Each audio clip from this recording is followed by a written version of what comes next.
राज्य उत्तराखंड में भारत की कम्युनिस्ट पार्टी के सदस्यों ने आज अल्मोड़ा की गांधी पार्क में एकत्रित होकर जोशीमठ में आपदा पीड़ितों के जन आंदोलन के समर्थन और केंद्र और राज्य सरकार के विरोध में जोरदार नारेबाजी के साथ विरोध दर्ज कराया। इस अवसर पर वक्ताओं ने कहा कि प्रदेश सरकार जोशीमठ की प्रभावित जनता के विस्थापन, पुनर्वास एवं जोशीमठ के पुनर्निर्माण की बात कर पीड़ित जनता के साथ न्याय करने के बजाय उनको माओवादी, आतंकवादी कहकर अपनी विफलताओं को छुपाने का कार्य कर रही है। वक्ताओं ने कहा कि पुनर्वास, विस्थापन और जोशीमठ के पुनर्निर्माण की बात तो काफी दूर की बात है। एक माह गुजर जाने के बाद भी प्रभावित लोगों के लिए आज तक प्रदेश सरकार मुआवजे की घोषणा तक नहीं कर पाई है। सरकार की नाकामी और जनता के जन आक्रोश से खिसकाए भाजपाई अपना मानसिक संतुलन खो बैठे हैं, जिस कारण अपनी ही जनता को अपशब्द कहने पे तुले हैं। यह सर्वविदित तथ्य है कि जोशीमठ के अंदर जोशीमठ बचाओ संघर्ष समिति आपदा पीड़ित जनता की न्यायोचित मांगों के लिए संघर्षरत है। इस संघर्ष समिति ने सभी पार्टियों के नेता और जनप्रतिनिधि शामिल है। यह किसी एक पार्टी का आंदोलन नहीं है। बावजूद इस सबके भारतीय जनता पार्टी के प्रदेश अध्यक्ष अपनी हताशा निराशा के चलते इस आंदोलन को हिकारत की दृष्टि से देखते हुए बयानबाजी कर रहे हैं।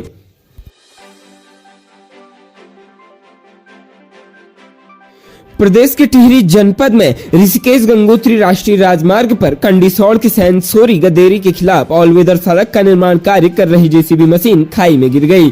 दुर्घटना में जेसीबी चालक की मौत हो गई। दुर्घटना शनिवार देर रात की बताई जा रही है।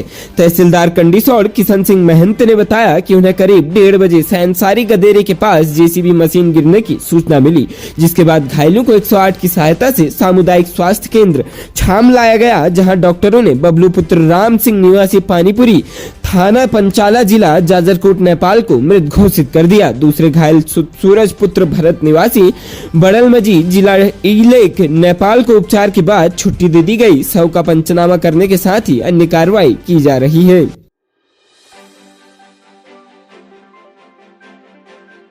जनपद बागेश्वर के मुख्य कृषि अधिकारी एस वर्मा पर शनिवार की रात अज्ञात लोगों द्वारा गोली चलाकर जानलेवा हमला करने की सनसनीखेज घटना हुई है।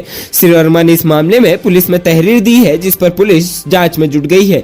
प्राप्त जानकारी के अनुसार शनिवार रात्रि करीब 10:15 बजे श्री वर्मा अपने 2 मंजिले कमरे की खिड़की दरवाजे बंद कर पीछे कमरे में बिस्तर पर थे। तभी उनके कमरे के बाहर से अज्ञात व्यक्ति ने पहले दरवाजा खटखटाया। इसके बाद अज्ञात हमलावर ने उनकी खिड़की की जाली को काटकर अंदर की ओर उन्हें मारने की नियत से फायरिंग की। गनीमत रही कि कमरे बंद होने और उनके पीछे के कमरे में होने के कारण उनकी जान बच गई। उन्होंने इसकी जानकारी तत्काल मोबाइल से पुलिस उपाधीक्षक शिवराज सिंह राणा को दी। रात में पुलिस के आने पर श्री वर्मा ने दरवाजा खोला। घटना की सूचना मिलते ही उनका स्टाफ भी मौके पर पहुंच गया। पुलिस ने घटना स्थल की बारीकी से जांच की। कोतवाल गलेस नेगी ने बताया कि मामले की गंभीरता से जांच की जा रही है। अभी तक गोली चलने की कोई पुष्टि नहीं हुई है। उधर श्री वर्मा की ओर से बताया गया है कि खिड़की पर गोली चलने के निशान मौजूद हैं।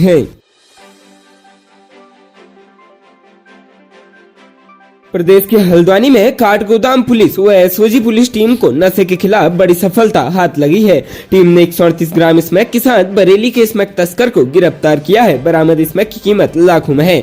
मामले का खुलासा करते हुए एसएसपी पंकज भट्ट ने बताया कि शनिवार को उप निरीक्षक फिरोज आलम, कांस्टेबल करतार सिंह, कुंदन कठायत, अशोक रावत द्वारा नशे के खिलाफ चेकिंग अभियान जारी था कि इसी दौरान नैनीताल हल्द्वानी मुख्य मार्ग स्थित बेलवाल कॉम्प्लेक्स के पास मोटरसाइकिल संख्या यूपी 25 DC 3486 को रोककर व्यक्ति की तलाशी ली गई तो उसके पास से 138 ग्राम स्मैक बरामद हुई।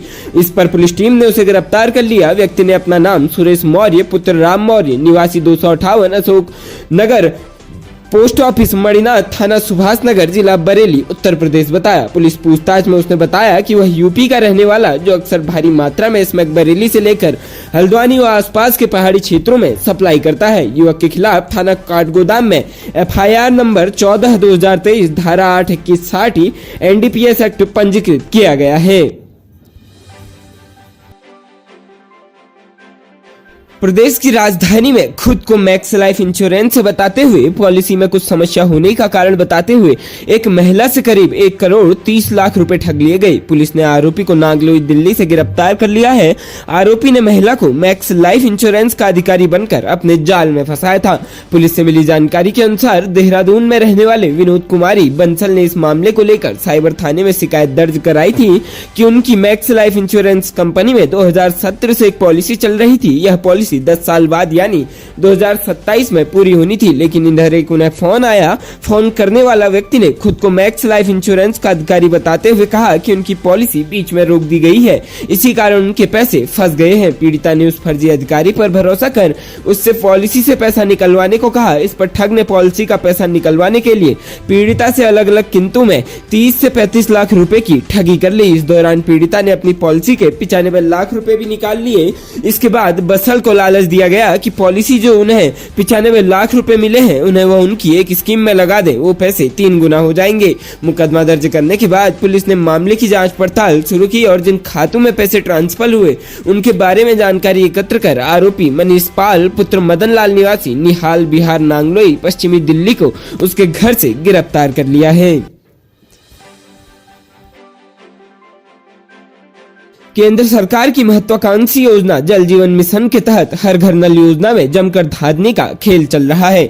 उत्तराखंड के कोटद्वार में इस धांधली का बड़ा खुलासा हुआ है। यहाँ ठेकेदारों से योजना के नाम पर काम करवाने के लिए बड़ा कमीशन का खेल चल रहा है। 17% के कमीशन के खेल ऐसा है जिसे सुनकर हर कोई दंग रह जाएगा। मामले में जहां तस्त ठेकेदार धरना प्रदर्शन कर रहे हैं, वहीं शासन ने जल जीवन मिशन के कार्यों में लापरवाही और कमीशन लेने की शिकायतों पर जांच बैठा दी है। कोटद्वार में विभाग के ही एक ठेकेदार ने डिवीजन के कई इंजीनियरों पर कमीशन लेने का आरोप लगाया है। ठेकेदार ने कहा है कि जल जीवन मिशन के फेज 1 के कार्य करते समय उन्होंने विभागीय इंजीनियरों को कमीशन दिया था, दूसरे फेज में कमीशन बढ़ा दिया गया। उनके पास कमीशन भरने के लिए पैसे नहीं थे, उन्होंने इसका विरोध किया तो उन्हें टेंडर नहीं मिल पाया। आरोप है कि बॉन्ड साइन करने के लिए 5% तक का कमीशन मांगा जा रहा है। इतना ही नहीं, इसके बाद काम पूरा होने पर 12% तक का कमीशन मांगा जा रहा है, जो मिलकर 70% कमीशन का खेल है। ठेकेदार को धमकाया जा रहा है। ठेकेदार का कहना है योजना में सरकार से कोई लाभ नहीं मिलता है, सब कुछ अपने पास से लगाना होता है। ऐसे में गरीब युवा जो कैसे करके अपना काम शुरू करते हैं वो कमीशन कैसे दें। इतना ही नहीं, उन्होंने सर्वे को लेकर भी सवाल खड़े किए हैं।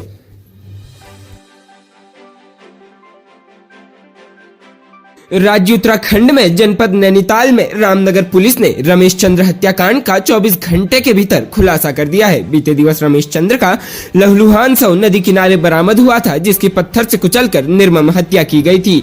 पुलिस ने मामले का खुलासा करते हुए बताया कि रमेश चंद्र की हत्या अवैध संबंध के चलते की गई थी। मामले में पुलिस ने रमेश चंद्र की पत्नी सहित 3 आरोपियों को गिरफ्तार किया है। आरोपियों के कब्जे से रमेश चंद्र का मोबाइल एवं सामान भी बरामद किया गया है। आरोपियों को कोर्ट में पेश करने की कार्रवाई की जा रही है।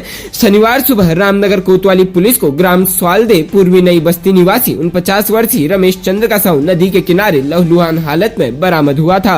मामले में मृतक की मां मानुली देवी की तहरीर पर पुलिस ने हत्या का मुकदमा दर्ज किया था। घटना का खुलासा करते हुए अपर पुलिस अधीक्षक हरबंस सिंह ने बताया, रमेश चंद्र की पत्नी हेमा देवी का इसी गाँव में रहने वाले दीपक उर्फ दीपू से करीब 4 वर्षों से अवैध संबंध है, जिसको लेकर रमेश चंद्र आए दिन दीपक के साथ गाली गलौज करता था। कुछ दिन पूर्व भी रमेश चंद्र ने उसके साथ गाली गलौज की थी, जिसके बाद रमेश चंद्र की पत्नी हेमा और दीपक ने रमेश चंद्र को ठिकाने लगाने का प्लान बनाया। शुक्रवार रात रमेश चंद्र जब ग्राम बासी टीला में शराब पीने पहुंचा तो दीपक के दोस्त दिगंबर ने इसकी सूचना दी, जिसके बाद दीपक ने रमेश चंद्र के सिर पर डंडे से कई बार वार किया। दिगंबर ने पत्थर से वार कर उसके मुंह को कुचल दिया। इस मामले में रमेश चंद्र की पत्नी हेमा और उसके प्रेमी दीपक तथा दिगंबर को गिरफ्तार कर लिया गया है।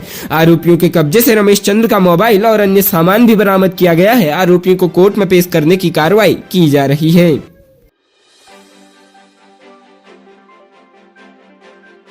प्रदेश सरकार का वित्तीय वर्ष 2023-24 के बजट में रोजगार और आजीविका बढ़ाने पर मुख्य फोकस होगा। बजट में इस बार पशुपालन, मत्स्य, कृषि, उद्यानिकी और सामाजिक विकास से संबंधित योजनाओं के लिए सरकार पिछले वर्षों की तुलना में अधिक बजट की व्यवस्था कर रही है।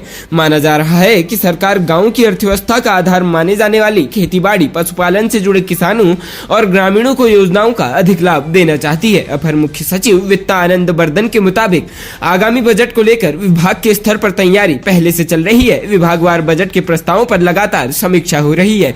उन्होंने कहा कि मुख्यमंत्री की ओर से भी यह निर्देश है कि बजट में रोजगार पर फोकस हो।